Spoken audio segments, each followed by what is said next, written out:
First degree है, second degree है, third degree asthma है, ये स्टेज 1 अस्थमा है, स्टेज 2 है, स्टेज 3 है। बच्चों के अंदर ज्यादातर हम ये करते हैं, सही है। लेकिन बच्चों के अंदर अगर डायग्नोज हो जाते हैं तो 5 साल के बाद वो एडल्ट लाइफ के अंदर अगर हो जाते हैं तो फिर ट्रीटमेंट मस्ट होती है। सबसे पहले हमने कल डिफिनीशन की बात की थी, डिफिनीशन सबको आनी चाहिए कि क्रोनिक इन्फ्लेमेटरी कंडीशन है जिसके अंदर क्या हो जाता है, क्रोनिक ब्रोंकाई के अंदर इन्फ्लेमेशन हो जाता है और नेरो हो जाते हैं, ब्रोंको कंस्ट्रिक्शन उसके अंदर हो जाती है, जिसके नतीजे में आप कैरेक्टरिस्टिक हमें क्या मिलते हैं, difficulty in breathing. chronic inflammatory condition which is characterized by bronchoconstriction, respiratory pathway narrow हो जाते हैं और जिसकी वजह से पेशेंट को डिफिकल्टी इन ब्रीथिंग होती है। ये शॉर्ट डेफिनेशन। फिर हमने इसके बाद की थी दो किस्म की ट्रेड थी कि अगर पेशेंट एटोपिक ट्रेड वाला पेशेंट है या अगर वो सेंट्रल ट्रेड वाला पेशेंट है तो उसको ज्यादा चांसेस होते हैं कि उसको अस्थमा का अटैक हो सकता है, क्योंकि ये वो कंडीशन है जिसके अंदर हमारे इम्यून सिस्टम हाइपर रेस्पॉन्स हो जाता है। अस्थमा तो ये एलर्जिक राइनाइटिस, जिस पेशेंट को एलर्जिक राइनाइटिस हो उसको भी ज्यादा चांसेस होते हैं कि उसको अस्थमा का अटैक हो। इसके अलावा जिस पेशेंट को स्किन के खारिश हो, अर्टिकारिया हो या उस पेशेंट को भी ज्यादा चांसेस होते हैं कि उसको अस्थमा का अटैक हो। इन तीन कंडीशन को क्लासिफाइड किया एटोपिक ट्रेड के अंदर। नेक्स्ट है सेंट्रल ट्रेड। सेंट्रल ट्रेड के अंदर अस्थमा, नेजल पोलिस और इसके अलावा जिस पेशेंट को एस्पिरिन से एलर्जी होती है यानी एस्पिरिन सेंसिटिविटी, अगर इसमें एक कंडीशन प्रेजेंट है तो इसका मतलब इस बंदे का immune system hyper responsiveness show कर रहा है। अगर किसी पेशेंट को एस्पिरिन से एलर्जी है तो ज्यादा चांसेस है कि इसको अस्थमा हो। अगर किसी पेशेंट को नेजल पोलिप्स है तो उसको भी ज्यादा चांसेस होते हैं कि इस पेशेंट को अस्थमा का अटैक हो सकता है। तो ये वो कंडीशन है जिसके अंदर इम्यून सिस्टम हाइपर रिस्पॉन्स हो जाता है। अगर प्रेजेंट हो तो पेशेंट को ज्यादा चांसेस होते हैं अस्थमा के अटैक के। तो हम इसको कह सकते हैं कि ये अंडरलाइंग डिजीज जो है ये रिस्क फैक्टर है अस्थमा के लिए। ठीक, फिर हमने बात की थी एस्पिरिन की मोड ऑफ एक्शन की कि ये सेल के अंदर जो एरिकिडोनिक एसिड होते हैं उसको दो पाथवे में से गुजारता है।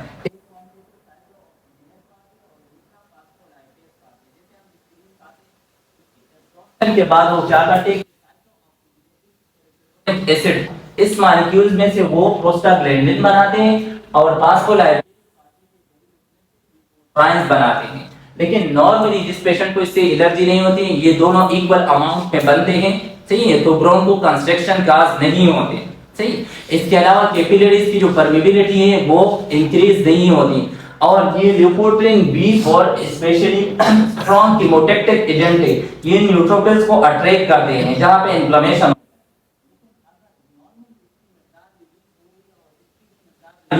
दोनों इम्बैलेंस हो तो वहां पे ब्रोंको कंस्ट्रिक्शन भी नहीं होगी, वेसोडाइलेशन भी नहीं होगी और कीमोटैक्सिस वाला जो प्रोसेस है कि न्यूट्रोफिल को अट्रैक्ट करना वो वाला प्रोसेस भी नहीं होगा।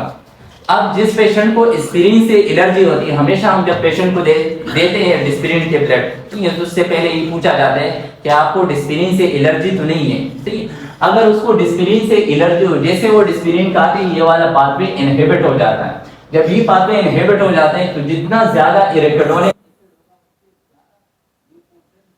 अब जब ये ल्यूकोट्रिन ज्यादा अमाउंट में बन जाते हैं, B4 क्या करते हैं, व्हाइट ब्लड सेल को अट्रैक्ट करते हैं। ल्यूकोट्रिन C4 और E4 ये ब्रोंको कंस्ट्रिक्शन काज करते हैं और इसके अलावा जो इंटर एंडोथेलियल गैप होता है उसको बढ़ा देते हैं, सही, ज्यादा मिकदार में। ब्रोंकाई के अंदर ये वाला प्रोसेस चल रहा होता है तो इसका मतलब उसको अस्थमा वाली कंडीशन डेवलप हो जाती है। सिंपल सी है कि जिस पेशेंट को एलर्जी ना हो दोनों पाथवे दोनों इक्वली बनते हैं। जिस पेशेंट को एस्पिरिन से एलर्जी हो प्रोस्टाग्लैंडिन E2 और I2 ये नहीं बनेंगे, ज्यादा ल्यूकोट्रिन बन जाएंगे और ल्यूकोट्रिन क्या है, इन्फ्लेमेटरी मीडिएटर है, ज्यादा अमाउंट में रिलीज होंगे तो इन्फ्लेमेटरी वाला प्रोसेस डेवलप हो जाएगा। क्लियर है सर? जी, साइक्लोऑक्सीजिनेज क्या फंक्शन है ना अभी?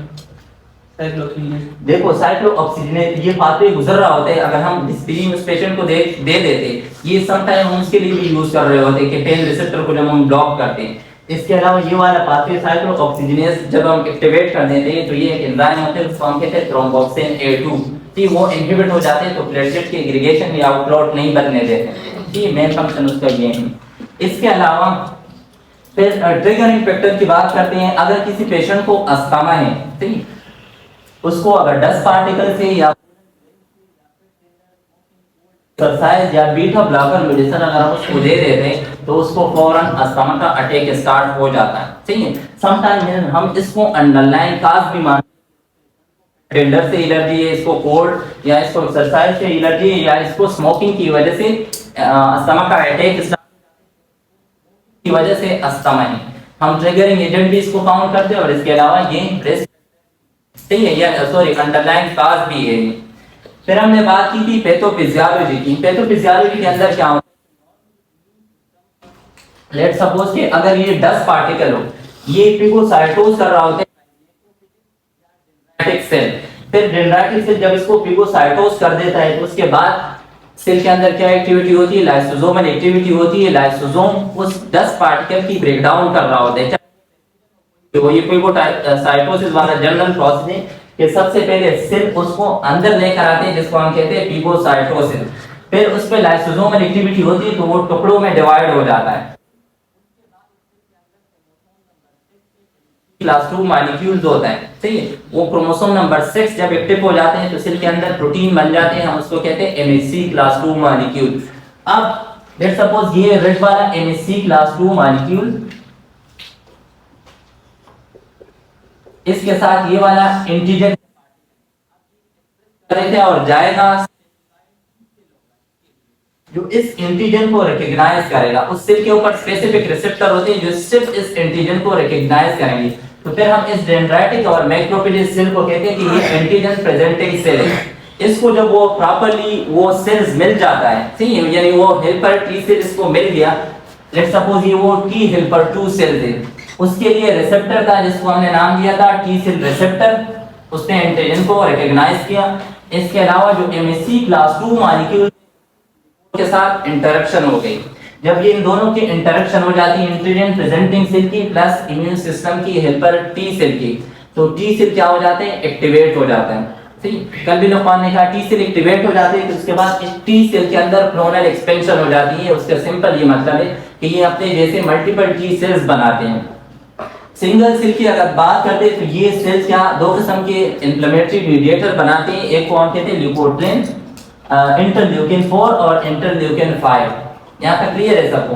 देखो जरासीम आया, सेल ने पिगोसाइटोज किया, फिर एक्सप्रेस किया सेल मेम्ब्रेन के ऊपर टी सेल को प्रेजेंट करने के लिए कि आप इसको रिकॉग्नाइज कर दो। लेट्स सपोज वो स्पेसिफिक टी सेल मिल गया इसको, जब इन दोनों सेल की इंटरेक्शन हो गई तो ये सेल फिर दो किस्म के हार्मोन इन्फ्लेमेटरी मीडिएटर रिलीज करते हैं, इंटरल्यूकिन 4 और 5। इस वाले सेल का काम खत्म हो गया, इसने प्रेजेंट करवा दिया।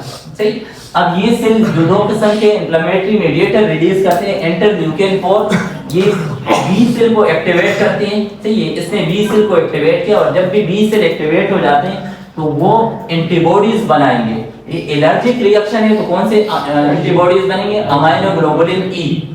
सही, यहां तक क्लियर है? देखो दो किस्म के इन्फ्लेमेटरी मीडिएटर रिलीज हो गए, इंटरल्यूकिन 4 और 5। 4 क्या करते हैं,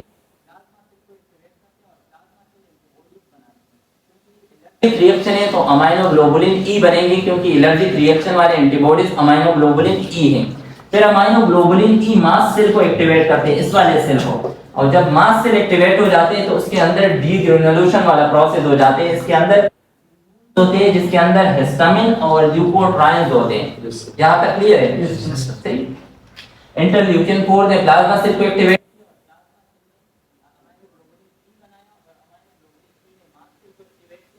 एलर्जिक वाले सेल्स है। हमेशा जब भी एलर्जिक कंडीशन होता है मास्ट सेल अमाइनोग्लोबुलिन साथ में बेसोफिल और समटाइम इसिनोफिल भी इंक्रीज होता है। ठीक, ये दो किस्म के मॉलिक्यूल्स हिस्टामिन प्लस ल्यूकोट्राइन, इनकी मिकदार इंक्रीज हो गई। अब आ जाओ इंटरल्यूकिन 5 के तरफ। क्या करते हैं, वो उसको एक्टिवेट करते हैं और व्हाइट ब्लड सेल उसके रिस्पांस में कौन से दो किस्म के केमिकल्स बनाते हैं, प्रोटीएजेस एंजाइम प्लस ल्यूकोट्राइन। ठीक, प्रोटीएजेस एंजाइम क्या कर रहा होता है, तो 10 पार्टिकल है वो डिस्ट्रॉय कर रहा होता है, साथ साथ में white blood cell proteases enzyme release करते हैं तो ये वहां के लोकल जो हेल्थ के सेल्स है उसको भी डैमेज कर रहे होते हैं। मींस कि अगर हम रेस्पिरेटरी पाथवे की बात करते हैं तो वहां के जो एपिथेलियल सेल्स है, अगर ये प्रोटीएजेस लॉन्गर ड्यूरेशन के लिए रिलीज हो रहे हो, क्योंकि अस्थमा है, क्रोनिक इन्फ्लेमेटरी कंडीशन है, तो ये क्रोनिकली ये रिलीज होते हैं, तो वहाँ के जो एपिथेलियल सेल्स हैं वो डिस्ट्रॉय हो जाते हैं बाय प्रोटीएजेज एंजाइम। ठीक है, बाद में मैं बात करूंगा कि हम साइन एंड सिम्टम पढ़ेंगे, स्पेशली स्पूटम एग्जामिनेशन के अंदर, तो उसके अंदर एक साइन होते हैं, उसके अंदर हम देखते हैं कि लोकल एपिथेलियल सेल भी प्रेजेंट होते हैं और एसिनोफिल सेल भी प्रेजेंट होते हैं। तो जो डेड एपिथेलियल सेल प्रेजेंट होते हैं उस म्यूकस के अंदर, उस स्पूटम के अंदर, उस सेल को डेड करने वाला जो एंजाइम है वो प्रोटीएजेज एंजाइम है और इसको एसिनोफिल बना रहा होता है। ठीक, तो हमारे पास प्रोटीएजेज एंजाइम की मकदार भी की मकदार भी बढ़ जाती है, सारे इन्फ्लेमेटरी मीडिएटर की मकदार बढ़ जाती है। लंग्स के अंदर चल रहा हो तो लंग्स के अंदर चार मेन किस्म की चेंजेस आ जाती है, वो मैं लिख लेता हूँ।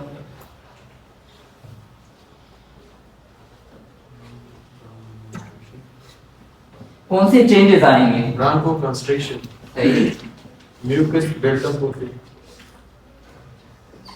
इन्फ्लेम्ड म्यूकोसा होते, ये सारे इन्फ्लेमेटरी मीडिएटर, जैसे ये है और ये प्रोटीएज है, ये कौन से पैथोलॉजिकल चेंजेस लेकर आते हैं?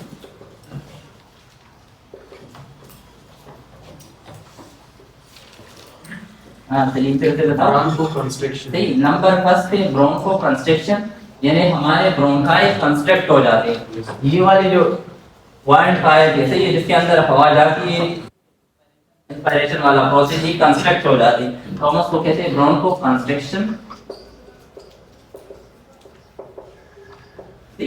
इसके अलावा इन्फ्लेमेटरी प्रोसेस है, तो यहाँ पे एक्सुडेशन वाला प्रोसेस भी चल रहा होगा, म्यूकस ज्यादा बिल्डअप हो जाएगा।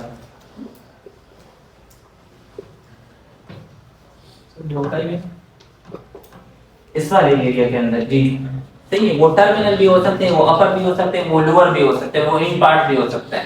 ठीक है, वो वन साइड भी हो सकता है, वो टू साइड पे भी हो सकता है। सही, इसके अलावा जो म्यूकोजल लेयर है, ठीक है, जो रेस्पिरेटरी म्यूकोजा है वो हमें इन्फ्लेम मिलता है, ठीक, इन्फ्लेम म्यूकोजा। और इतने लॉन्गर ड्यूरेशन के लिए अगर इन्फ्लेमेटरी मीडिएटर रिलीज होते हैं तो कैपिलरी परमेबिलिटी क्या होगी हमारे पास? इंक्रीज होगी, इंटर एंडोथेलियल गैप ज्यादा इंक्रीज हो जाएगा। तो थर्ड पे लिखो increase vascular permeability.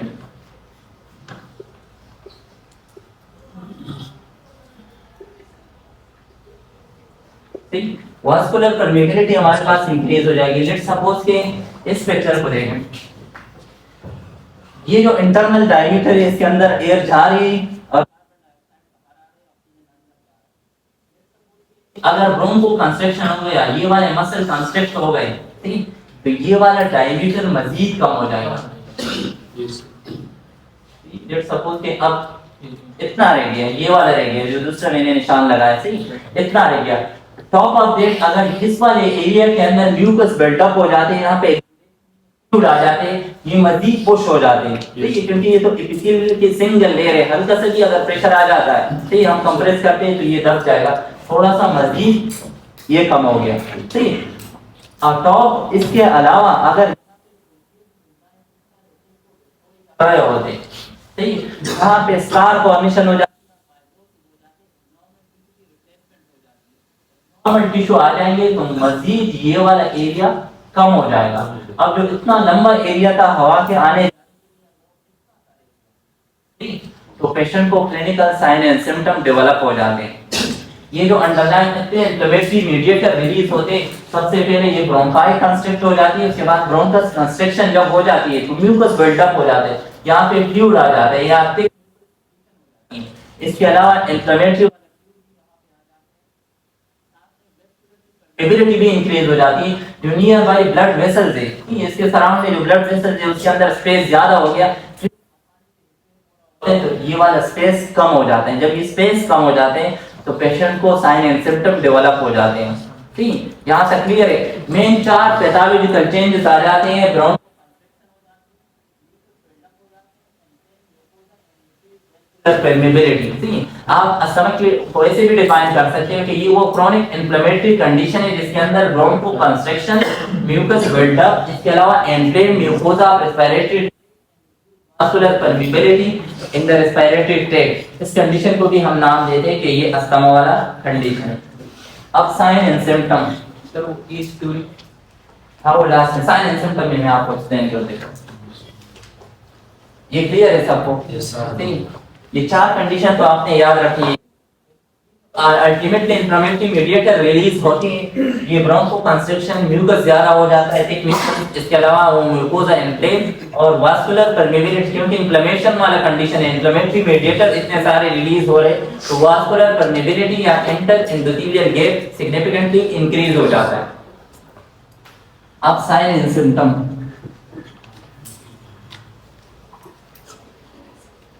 Sign and symptom कौन बता देगा?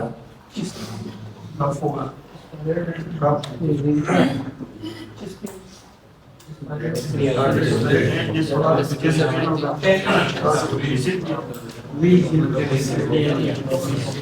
कोई एक वॉलंटरी आ जाओ यहाँ पे एक्सप्लेन कर साइन एंड सिम्टम।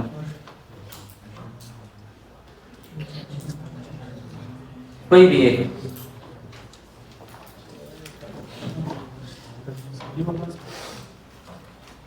ये सहारा पर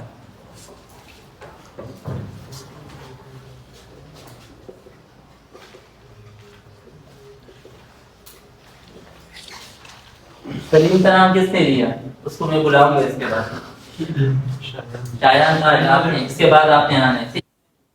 पहले पेशेंट को कफ होगा, सही। इसके साथ साथ चेस्ट पेन हो या टैक्टिस ऑफ चेस्ट होगा, और जब हम परकशन करते हैं तो वहाँ पर हमको रीजन साउंड मिलेगा और हाइपर रीजन मिलेगा। सही, हाँ सर। और इसके साथ साथ जो है ना, जो किसी मसल होगी वो मोर एक्टिव होगी सही। और रीजिंग होगी सर। ब्रीथिंग हाँ एक्सपायरेशन। ठीक है बैठो, आ जाओ शायान।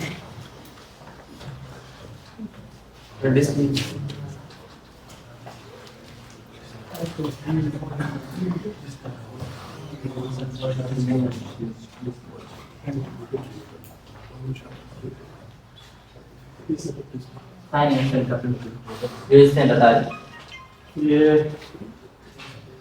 कफिंग होगा, चेस्ट टाइटनेस होगी और रीजिंग साउंड होगा सर।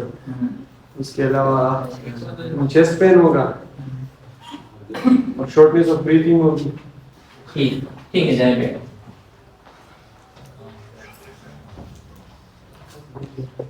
पेशेंट को कफिंग होता है, ये अस्थमा के मोस्ट प्रोमिनेंट साइन है।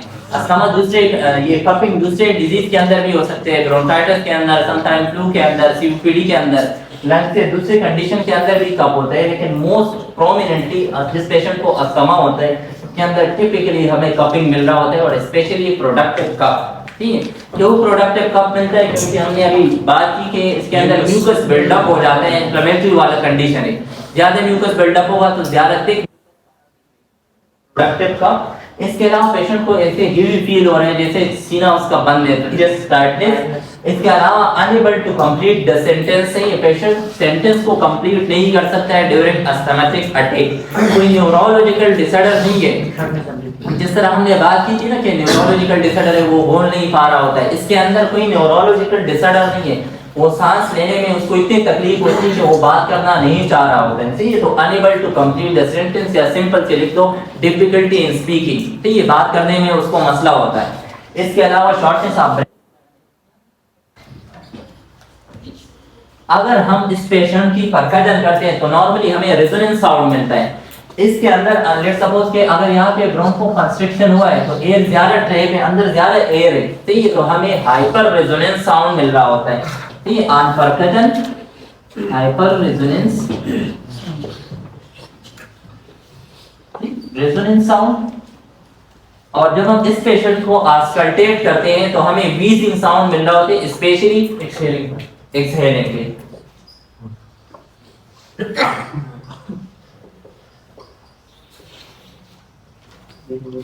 wheezing sound on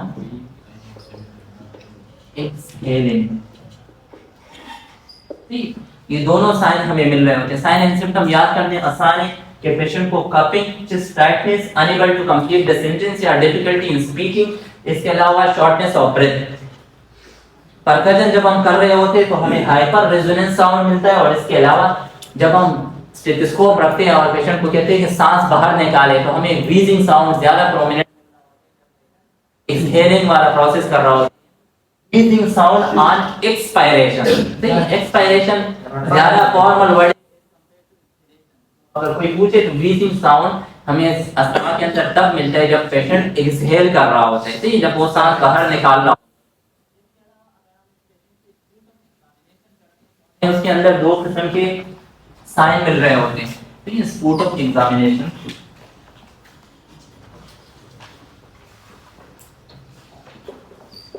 अगर हम इस पेशेंट की स्पूटम को एग्जाम कर रहे होते हैं तो हमें नंबर फर्स्ट फ्रेशमैन क्रिस्टल,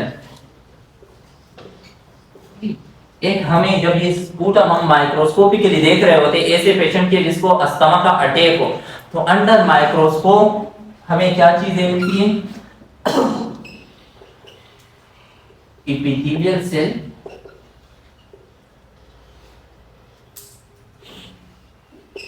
हमें एपिथेलियल सेल प्लस म्यूकस। अगर उस म्यूकस के अंदर ये दो चीजें हो कि उसके अंदर एपिथेलियल और इसके अलावा म्यूकस की प्रोडक्शन हो, तो उसको हम कहते हैं कि दिस इज फ्रेशमैन क्रिस्टल, ठीक है, ऑन माइक्रोस्कोप। नेक्स्ट नंबर 2, अगर उसके स्पूटम के अंदर साथ में एसिनोफिल हो, ठीक, उसको हम कहते हैं चारकोल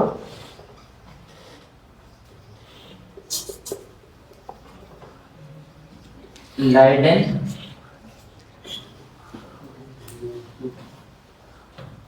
क्रिस्टल, या हम उसको चारकोल लाइडेन सिस्ट भी कहते हैं। अगर इस पेशेंट के स्पूटम के अंदर हमें व्हाइट ब्लड सेल यानी इसिनोफिल मिले, इसिनोफिल नजर आ जाए म्यूकस के अंदर, फिर हम उसको कहते हैं कि इसके स्पूटम के अंदर या तो चारकोल क्रिस्टल हमें मिला या इसके अंदर फ्रेशमैन क्रिस्टल मिला। फ्रेशमैन क्रिस्टल का ये मतलब होगा कि उसके स्पूटम के अंदर एपिथेलियल सेल्स होंगे रेस्पिरेटरी ट्रैक्ट के, ठीक है, लाइफ नहीं dead cell, dead epithelial cell अगर प्रेजेंट होंगे उसके लिए ये वाला नाम है कि उसको हम फ्रेशमैन क्रिस्टल कहते हैं। अगर डेड एपिथेलियल सेल ना हो वहां पे डेड उस म्यूकस के अंदर, तो उसको हम कहते हैं कि this is Charcot Leyden crystal. Clear है ये दोबारा बताओ, देखो जब अस्थमा वाले पेशेंट के हम स्पूटम एग्जामिनेशन करते हैं, ठीक है, अंडर माइक्रोस्कोप, ठीक है, लेबोरेटरी में जब हम इस पेशेंट के स्पूटम भिजवाते हैं तो वो लिखते हैं कि there is a freshman crystal seen, तो उसका सिंपल मतलब ये होगा कि इसके स्पूटम के अंदर local dead epithelial cell present है रेस्पिरेटरी ट्रैक्ट के। अगर रिपोर्ट के अंदर ये लिखा है कि चारकोल लाइडेन क्रिस्टल या cyst is seen in mucus, तो उसका सिंपल मतलब होगा कि उसने कुछ और नहीं देखा है, उसने उस म्यूकस के अंदर एसिनोफिल सेल को देखा है जो डेड सेल थे, ठीक। एसिनोफिल होंगे तो रेड कलर की अपीयरेंस होगी, ठीक, और रेड अपीयरेंस को हम लोगों ने ये नाम दिया। अगर एपिथेलियल सेल उसके अंदर प्रेजेंट होंगे लोकल एपिथेलियल सेल, तो फ्रेशमैन क्रिस्टल है। क्लियर है साइन एंड सिम्टम। अब आइए डायग्नोज कैसे करेंगे।